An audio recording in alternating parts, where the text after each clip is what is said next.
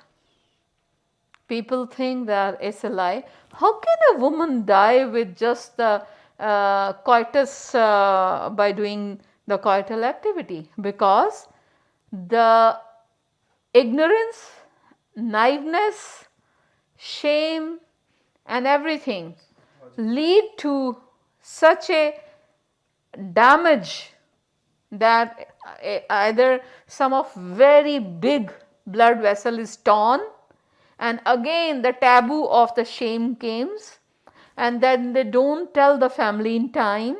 And imagine that a bride is in some village far away from Murree, okay, in some village. Now because I've worked in Murree as well, so that's why I know these areas. So now when a tear will happen, bleeding will start, first they will be very embarrassed. Then somehow the other, when it's more, then they will tell the family. Then the family will, ki kariye, hai kya karen. Then with difficulty they will come out of the house, then they will see the transport, and somehow the other they will reach the Murree Hospital. And Murree Hospital is a small hospital. There's no experienced gynecologist. When they will reach there, they will see whoever the doctor is on duty. If one doctor is there, if doctor is not there, either she is on vacation or she is not experienced enough, she will say, okay, take her to the Pindi. Now they will start the journey from Murree to the Pindi, and the Pindi, either PAIMS or Holy Family or DHU. Do you think that bride can live so long? 5 liters of blood a human body have, and if you lose 2.5 liters,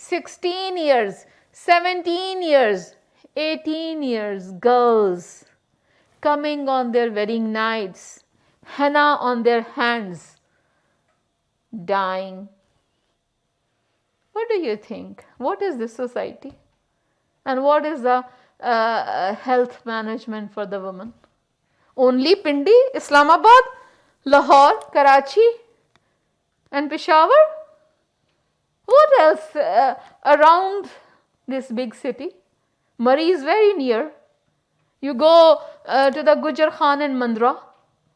The women living over there in the villages, what they will do? You go to the KPK. Women living in Sawat, what they will do?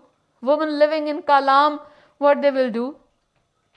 Here, if the woman is living in Muridke, Kasoor, Sheikhupura, periphery of Gujranwala, what they will do? Experienced gynecologist with operation theatre and anesthetist are only and only in big cities. So do you think that women live only in Lahore, Islamabad, Pindi, Karachi and Peshawar?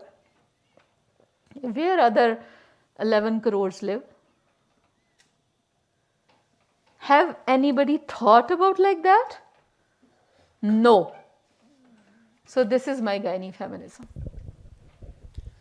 And I think every man should talk about gynae feminism.